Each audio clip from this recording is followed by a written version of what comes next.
I'm really here to talk about another fight, another, let's say, just brawl involving the Orlando Magic. At least no one left the bench this time. Well, Mo Bamba left the bench this time because Austin Rivers pulled him off the bench area. But we have to talk about that instead of a win. We'll talk about the win because not only did the Magic win the brawl, they won the fight. And that says a lot about this team. Let's get to it, this weekend edition of Locked On Magic. You are Locked On Magic, your daily Orlando Magic podcast, part of the Locked On Podcast Network, your team every day.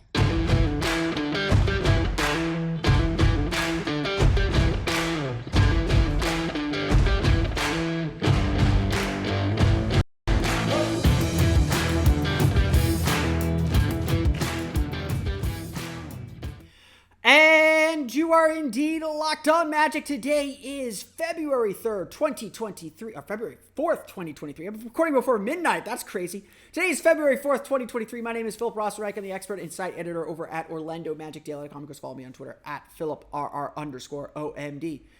On today's episode of Locked On Magic, the Orlando Magic win the fight, win the war, win the brawl, whatever you want to say it. The Magic showed all the things that we like to see. Want to see from a team that is slowly starting to put things together. Once again, we'll get into how the Orlando Magic beat the Minnesota Timberwolves. We'll get to that coming up here in just a moment. But first, we want to thank you again for making Locked On Magic part of your day every day, no matter when you listen to us, whether it's first thing in the morning, whether it's right when we upload. We truly appreciate you making Locked On Magic part of your day every day. Remember, there's a great Locked On podcast covering every single team in the NBA. Just search for Locked On and the team you're looking for, the Locked On Podcast Network. It's your team every day. We got to start with the fight. That's what everyone's talking about. There are Instagrams being sent, passive-aggressive statements being sent, statements about who runs Orlando being sent. It's Callie Rivers, by the way. This fight, it was incredibly stupid. More stupid than the Mo Wagner one in Detroit back in December. This was incredibly stupid. Mo Bamba was apparently saying something on the sideline. Austin Rivers took offense. Austin Rivers missed a three. There's something said on the bench. The play actually continued on the other end of the floor. Anthony Edwards turned the ball over, or Rudy Gobert turned the ball over trying to get it to Anthony Edwards in the backcourt. And all of a sudden, Mo Bamba is suddenly pulled off the bench. And Austin Rivers and Mo Bamba were, frankly, Austin swung at Mo. We're swinging at each other. Jalen Suggs came in and just gave a sling blade. If you're a wrestling fan, you know what a sling blade looks like. He pulled the Rivers to the ground. Great form tackle, by the way. Maybe horse collar. We'll let the NFL referees decide that. And it was just a whole thing. In the end, 5 players were given a technical and ejected. Taurean Prince, Jaden McDaniels, and Austin Rivers on the Minnesota side. Jalen Suggs and Mo Bamba on the Magic side. Orlando was up 10 at the time. They were able to hit a free throw to make it 11. Paolo Banchero hit another shot to make it 13. It wasn't so consequential to the game. It was just something incredibly stupid. I'm not going to pretend to know exactly what was said or exactly what instigated this fight. There are internet sleuths out there that are trying to figure this stuff out. Mo Bamba posted on Instagram not 15 minutes after he was ejected from the game with the F around find out chart. If you know what the F around find out chart is, the more you F around, the more you find out. It's a joke. Austin Rivers clapped back after the game ended when this probably finally got to him, or don't know if it was before he really composed himself to explain what happened without snitching, as he put it, at the podium. This stuff is incredibly stupid. It happened. The Magic at least did not leave the bench this time, so they will be able to field a roster for Sunday's game in Charlotte. We'll wait to see if Mo Bamba is suspended. I doubt Jalen Suggs will be suspended. He was a peacekeeper. He might get fined. He'll certainly get fined for the technical foul. Mo Bamba will likely be at least fined. I do not know if he will be suspended. I'm sure there's still going to be an investigation to what actually happened. And with Wendell Carter out, that actually is a big deal, even though Charlotte is not the biggest team in the world. That's for another day. Don't let this fight, though, distract you from the fact that the Magic showed a lot of composure, a lot of grit, a lot of determination, and under a different definition of fight, a lot of fight in this one too. This is very much the character of this match, at least what the Magic want the character of their team to be. They want to be gritty. They want to get into people. They want to be physical. They want you to be on edge a little bit. To be frustrated with the length that they throw out and the effort at which this team plays. The Magic had another terrible first quarter. They were down 14. They were really struggling. They were down 7 at the end of the first quarter. They were really struggling. And they were lucky to be down by 7. It's frankly a credit to their defense because they were just throwing the ball around like they didn't value it. Paolo Banchero was 1 for 9 in the first quarter. He was trying to force things, trying to get to the line and not able to get there. And it was just frustrating to see. It was just frustrating to watch. And we know he can be better, and he knows he can be better. And the Magic as a team could be much better. This game turned on Jalen Suggs, though. Again, Jalen Suggs was such a huge factor in this game. He got out, he got down, he defended. He created steals, he created deflections. He did all the things that Jalen Suggs is really good at right now. Forget his offense. Like, again, just forget his offense. He scored 10 points, 3 for 4 shooting, 2 for 4 from the foul line, 3 assists, 3 steals. The 3 steals matter most. He changed the game with his ability to deflect passes, his ability to be disruptive defensively, and that lifted everyone's energy up. You probably noticed that I hit on themes. I'm thinking big picture here. Games are not about individual games. It's about how they fit into the bigger puzzle and how it shows this team's development. Last Saturday, I sat here. I don't know if I coined the phrase then, but I certainly kind of crystallized this idea after that blowout loss to the Chicago Bulls, that the Magic have to lead with their defense. Their energy has to come from their defense. When they're not shooting well, they need to defend. They can't let their offense dictate their energy. And that was honestly the best thing about their last 2 games against Philadelphia. Is, yeah, they didn't shoot the ball great early in Philadelphia, but they got their defense down right. That got their offense into it. That sparked the comeback against the Sixers. In Wednesday's game, the Magic should have been blown out with how poorly they were shooting from beyond the arc. But their defense was solid. One of the best defensive games of the season. I believe it was their 5th best defensive game of the season by defensive rating. They lost because they couldn't hit shots in the end, but they stayed in that game. They gave themselves a chance because their defense was the energy. That's what turned this game around too. That's how the Magic turned a 7-point deficit into a 7-point lead by halftime to a 13-point lead, a 15-point lead by the end of the third quarter, and then opened up a 22-point lead early in the fourth quarter. And frankly, it was their defense that nearly gave the game away again. The Magic have to understand and know that their defense is the lead. And that's where so much of their fight came from in the figurative sense, not the literal sense. So much of what the Magic did well and so much of why the Magic were able to win this game is exemplified in how Jalen Suggs plays. Because it's spread. One player giving a great defensive effort leads to another player giving a great defensive effort. Whether it's Jonathan Isaac, whether it's Bull, whether it's Markelle Fultz, whether it's Paolo, whether it's Franz, whether it's Mo Wagner, whether it's Mo Bamba. That stuff spreads. When one guy is playing hard, everybody plays hard. And Jalen Suggs is the kind of player that makes plays that turns your defense into offense, that directly feeds that energy into your offense. That's how the Magic won this game. They got out in transition. They got steals. They got deflections. They played with energy and attention to detail that made their offense easier. That's what wakes your offense up. That's what wakes this team up. And it was incredibly impressive to watch the Magic play this way. It was incredibly impressive to see the Magic put the screws on Minnesota because once they found that defense, everything changed. Look, the Magic starters were awful. Orlando had 76 points off the bench. 76 to 127. That number doesn't even sound right now that I'm saying it because You're looking at 9 from Franz, 11 from Paolo, 11 from Bamba, 9 from Harris, 15 from Fultz. It's not like the Magic were killing it offensively in this one or killing it with their shooters. Mo Bamba was 3 for 7 from deep. The Magic missed 13 free throws. The Magic left the door wide open in this one and nearly let Minnesota walk through it. Now, Minnesota never got really closer than 6, and that was very, very late in the game. But they allowed a 45-point fourth quarter and still hung on to win. And a lot of that is a credit to their ability to get stops when they need at key moments.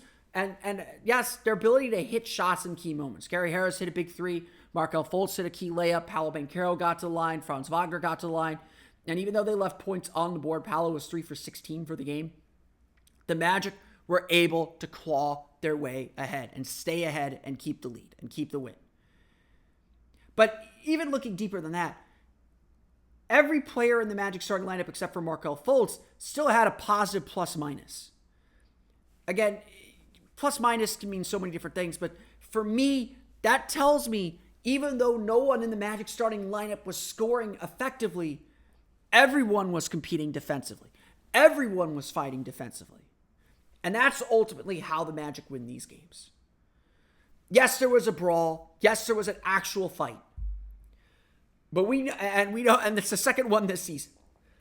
But we know this team is going to fight.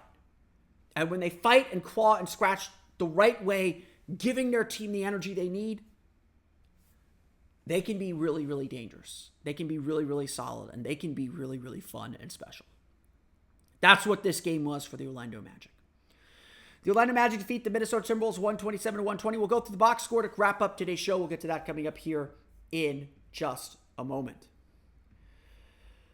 But first, a quick word for our pals at FanDuel. This year, the only app you need at your Super Bowl party is FanDuel, America's #1 sportsbook. We're really excited about our new sports betting partner for Locked On because they're the #1 sportsbook in America. That's right, it's FanDuel. I've only said their name a million times. There's a banner right here saying that as well.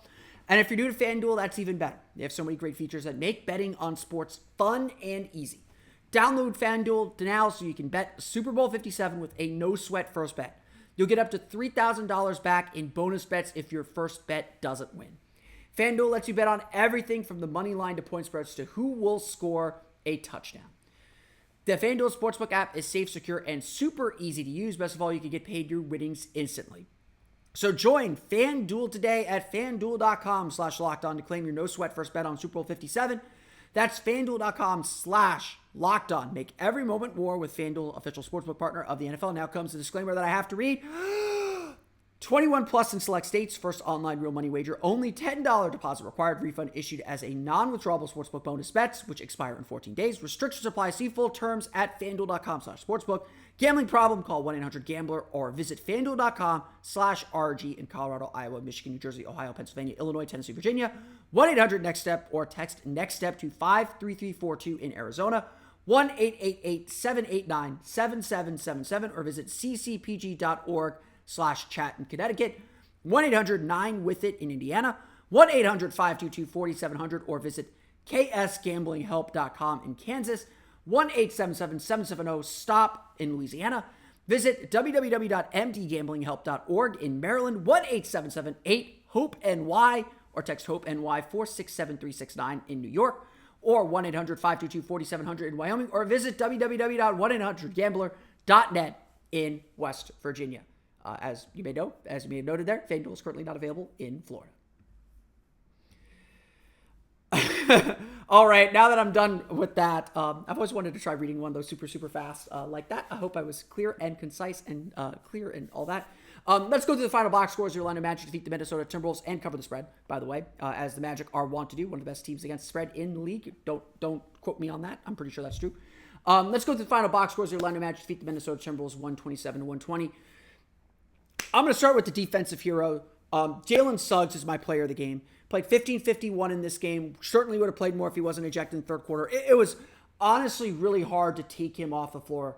When the Magic reloaded with their starters at the end of the second quarter, I very much wanted to leave Jalen Suggs out there. Even if it meant not bringing out Markelle, certainly if it meant not bringing back out Gary Harris, Jalen Suggs was just that good. It was just that big of a factor. Again, 10 points, 3 for 4 shooting, 2 for 2 from deep, hit a nice step back three there, 2 for 4 from the foul line, 3 assists, 3 steals, 0 turnovers. Almost had a charge, but didn't. Suggs is just flying all over the place defensively. He had one play where he stole the ball. Magic went out on the break. He ran with them. Magic turned it over. Timberwolves come back, and Suggs tracked all the way back down to save the ball from going out of bounds and kind of spark another little fast break for the Magic. He's just everywhere. And I said this at one point in the second quarter on Twitter. Jalen Suggs' play over the last maybe 4, 5, maybe 6 games, real 2020 pre-injury Jonathan Isaac vibes. Like, seriously. He is just all over the place, making things happen, being a positive impactor, a positive player for this young team. It's been a lot of fun to watch. Like, just no other way to say it. If you play with half the energy that Jalen Suggs plays with, you're doing fine. The dude is just all over the place in such a good way.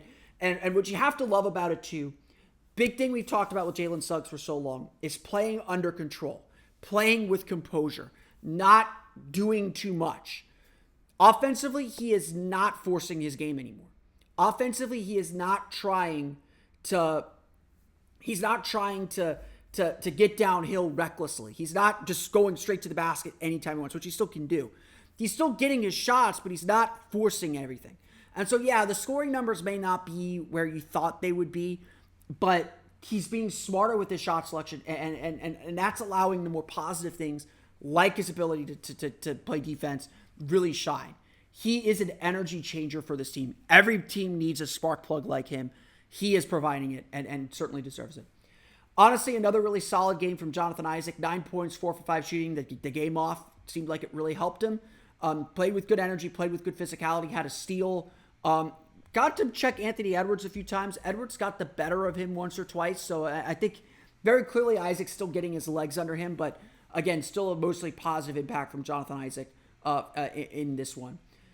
Leading scorer, Cole Anthony, 20 points, 6 for 8 shooting, 2 for 2 from deep, 6 for 8 from the foul line, 8 rebounds, 6 assists. Cole Anthony just playing really well. Not trying to do too much. Not taking too many shots. Obviously, 8 shots to get 20 points is really, really good.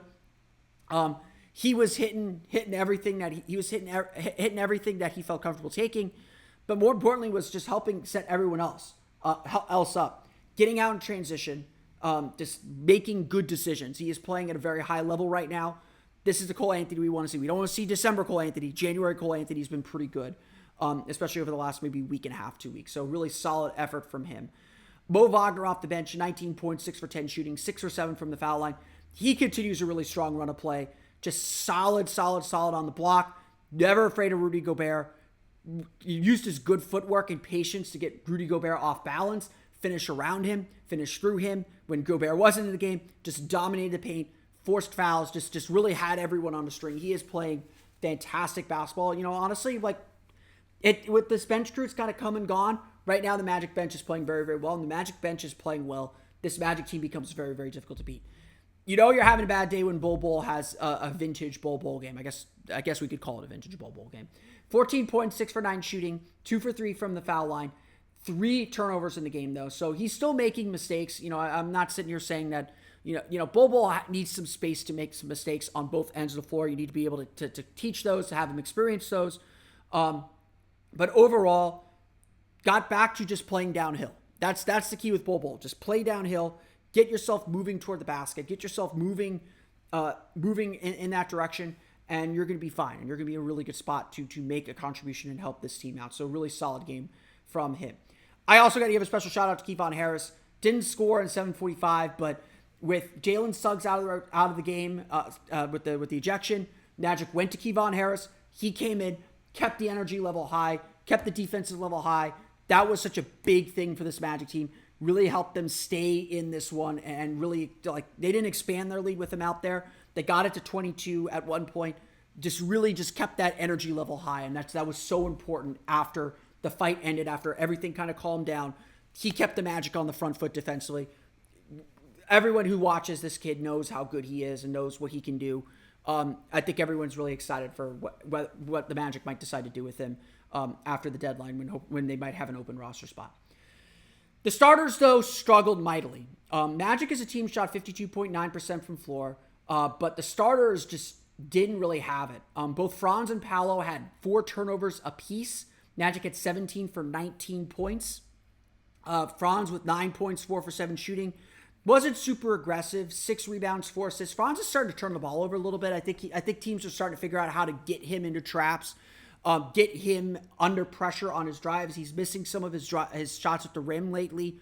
So it'll come back around. It's just in the second year he's going to get better at all this stuff. But Franz is has to kind of like add that mid-level jumper. He tried another Dirk step back today. First time in a while he tried that. Even the broadcast noted it.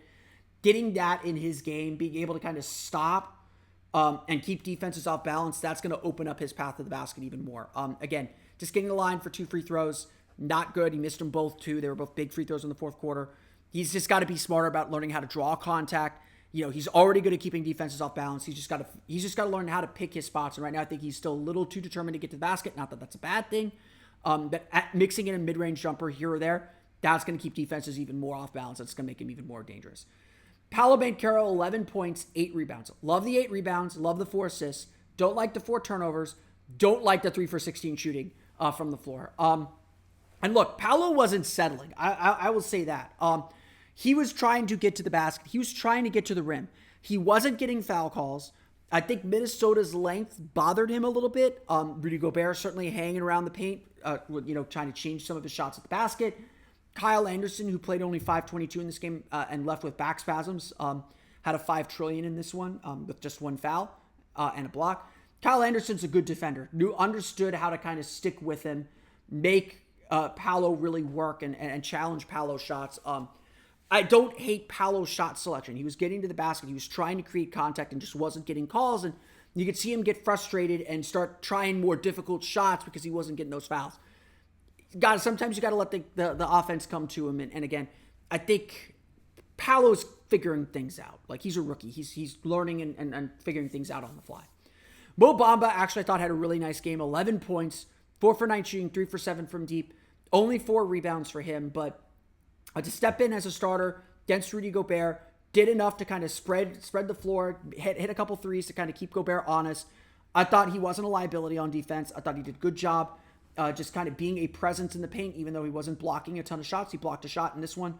Again, in a spot start, did a very good job, and there's nothing to be upset about with Bamba. I would have liked to see him finish the game, obviously, but that just wasn't in the cards in this one. Markelle Fultz had a solid game as well, 15 points, 3 assists, 6 for 10 shooting. Again, just when the Magic need a guy to get to the basket, Markelle Fultz knows how to do it. He knows how to get in the paint. He knows how to create paint touches. That's just a solid thing for this Magic team to have and to do. Orlando, again, shoots 52.9% from floor, 12 for 23 from beyond the arc. So, again, they're not settling for threes here. And that was a big key. Even though Orlando was struggling in the paint in the first quarter, Orlando ends up winning paint points 56-44. They're 28 for 53 in the paint. A lot of those misses coming in the first quarter. So, Orlando was able to kind of stick with their game plan. Really good job doing that. They were able to get out in transition. They only had 2 fast break points, so maybe they weren't. They were able to kind of play at the pace they wanted to play at. Get downhill, get to the basket, get to the foul line plenty. They were the aggressors in this one. They stuck with it after that first quarter. Really gave them a chance to win this one. Minnesota ends up shooting 46% from the floor, 16 for 44 from beyond the arc. So again, a little bit of threes there. D'Angelo Russell 6 for 16 from 3 overall in the fourth quarter. So just the fourth quarter, Minnesota shoots 8 for 16 from 3. So 8 of Minnesota's 16 three-pointers come in the fourth quarter. So 45-point fourth quarter for Minnesota. Orlando was just hanging on for dear life. They scored 37 in the quarter, so you can't be too upset. Russell got hot, made a couple threes, got the energy going in the building in Minnesota's favor. But Orlando was able to hang on and win. They made all 3 of their threes. Orlando, again, what I'm really impressed with in this game is Orlando took a lot of punches, both figuratively and literally, and they kept their composure. They kept their cool. They kept kind of going at their pace. They kept doing the things that they needed to win. They got the stops they needed. They ended up winning the game. So Russell with 29, Anthony Edwards with 19 on just 5 for 15 shooting, Gobert with 15, 17 points off the bench for Luka Garza, all of that coming in the fourth quarter. So Magic got burned a little bit in the fourth quarter, let off the gas pedal a little bit defensively. Cole Anthony guarding D'Angelo Russell was not the greatest matchup choice, but Orlando's able to hang on and win 127-120. Honestly, I have to say this before I sign out. After the Chicago loss, I was honestly really worried about this road trip. I was honestly very worried about this road trip because we saw how they looked against Chicago. This team hasn't done great on the road. 2 tough games against Philadelphia, tough game at Minnesota, and honestly, even Charlotte to end a road trip was really tough. I honestly thought that a 1-3 road trip, doesn't sound that bad, but that's the kind of road trip that would say, okay, we can stop the play-in talk, we can stop the postseason talk. This team's still got a lot of work to do. To sit here now at 2-1, guaranteed a 500 road trip, honestly get greedy, go get that game in Charlotte. It's a winnable game. Charlotte's, a better team than maybe when we saw them last. We certainly owe them one after the way they beat the Magic the last time these two teams played in Orlando. But that's a game this Magic team should win. And of course, that's something we're going to look to. If the Magic come home with a 3-1 road trip, let's ramp up the postseason talk all over again because, Brian Hill said this on the Magic's broadcast on Valley Sports Florida, the last 2 weeks before the All-Star break, the first 2 weeks coming out of the All-Star break, those are the kind of moments that swing a playoff chase one way or the other, a postseason chase one way or the other. The Magic doing well on this road trip. They have 3 games at home, 3 tough games at home, New York, Denver, Miami. Then they go on the road, Toronto, Chicago, back-to-back. It is not an easy road here coming into the All-Star break. And obviously we have the trade deadline on Thursday against Denver, so we'll see Chicago and Toronto after the trade deadline. That Toronto team might look very differently. And obviously the last game before the All-Star break is always tricky. But to sit here 2-1 on this road trip, a good chance to go 3-1, and honestly expect to go 3-1 at this point. I'll be disappointed if they don't go 3-1 at this point. That is a good sign of this team's maturity and poise, and that they might really be in this one. So a lot to be excited about, a lot to be happy about, a lot still to clean up for this Orlando Magic team, but a solid win nonetheless, 127-120. That's going to do it for me today, though. I want to thank you all again for listening to today's episode of Locked On Magic. Of course, find me on Twitter at PhilipRR_OMD. Subscribe to the podcast on Apple Podcasts, Stitcher, TuneIn, Himalaya, Google Play, Spotify, Odyssey, and all the places and all the podcasts to your podcast-enabled listening device. For the latest on the Orlando Magic, be sure to check out OrlandoMagicDaily.com. Because follow us there on Twitter at OMagicDaily. My trade value column is coming, I promise. I'm hoping to have it posted on Monday afternoon probably, since we have a game. I'll probably be working on it a little bit tomorrow after work. But that'll be that. Be sure to check that out when that gets posted. I want to thank you all again for listening on this Saturday. Have a great weekend, everyone. We'll see you all again after Sunday's game as your Orlando Magic take on the Charlotte Hornets. We'll see you then. For Orlando Magic Daily and Locked On Magic, this has been Philip Rossman-Reich. We'll see you all again next time for another episode of Locked On Magic.